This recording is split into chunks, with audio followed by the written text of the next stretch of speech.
changer notre attitude intérieure face à la prospérité et à l'abondance commence par un regard sincère sur nous-mêmes.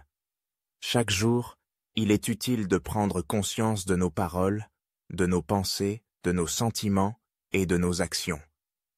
En notant 3 éléments liés à notre attitude vis-à-vis de l'abondance, nous pouvons observer si nous cultivons une mentalité de prospérité ou, au contraire, de manque.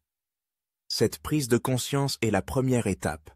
Il ne s'agit pas de se juger, mais simplement de reconnaître que nos attitudes sont temporaires, qu'elles ne nous définissent pas et qu'elles peuvent évoluer. Il est important de remarquer si nous manifestons du mépris pour l'argent. Peut-être vous surprenez-vous à penser ou à dire « maudit argent ». Oui, on est niché ou si seulement la vie ne coûtait pas si cher. Ces pensées révèlent une relation conflictuelle avec l'argent. Pourtant, l'argent n'est qu'une énergie, un moyen d'échange sur cette planète, ni bon ni mauvais en soi. L'accueillir comme une énergie neutre, voire divine, nous aide à changer notre perspective et à ouvrir la porte à davantage d'abondance. Parfois, un sentiment de culpabilité surgit lorsque nous nous offrons un plaisir ou un surplus. Cela indique souvent que nous doutons de notre propre valeur, que nous pensons ne pas mériter plus que le strict nécessaire. Pourtant, chacun de nous mérite l'abondance, tout autant que ceux qui y croient profondément. Il s'agit alors de décider, chaque jour, de croire en notre propre valeur et en notre droit à recevoir. La gratitude est un puissant catalyseur d'abondance. Remercier, même pour les plus petites choses, transforme notre perception. L'abondance se trouve partout. Dans un sourire, un compliment, un repas partagé, une pièce de monnaie trouvée au sol. Il ne s'agit pas de dire merci parce que nous avons reçu, mais de comprendre que c'est la gratitude qui attire à nous ce dont nous avons besoin. En rendant grâce à la vie, nous ouvrons la porte à davantage de bienfaits. La prospérité véritable se cultive aussi dans notre rapport aux autres.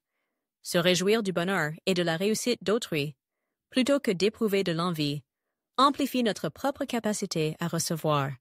Souhaiter sincèrement l'abondance à quelqu'un d'autre, c'est semer une graine qui, tôt ou tard, nous reviendra. La loi du retour, ou loi de cause à effet, est toujours à l'œuvre. Pour développer une mentalité prospère, portez d'abord attention à la valeur de ce que vous souhaitez acquérir, plutôt qu'à son coût.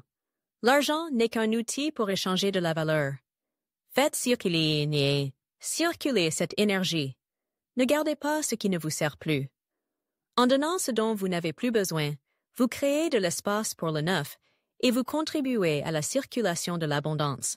Adoptez une attitude de gratitude, même lorsque vous payez vos factures. Plutôt que de vous plaindre du coût de la vie, remerciez pour les services reçus. En réglant vos comptes, vous envoyez de la prospérité dans le monde, contribuant ainsi à la chaîne de l'abondance.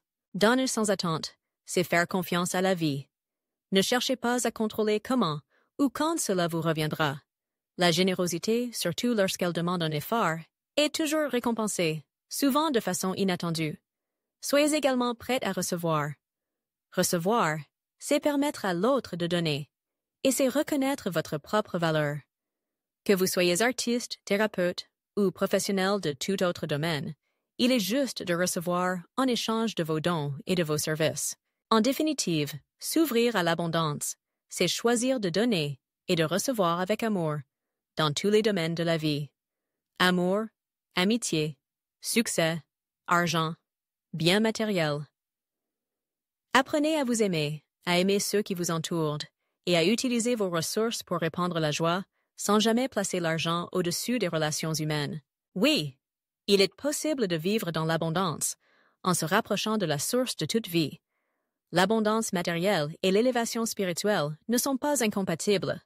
En abandonnant les vieilles croyances qui opposent richesse et spiritualité, nous nous ouvrons à une vie plus riche, plus généreuse et plus heureuse, pour nous-mêmes et pour tous ceux qui nous entourent.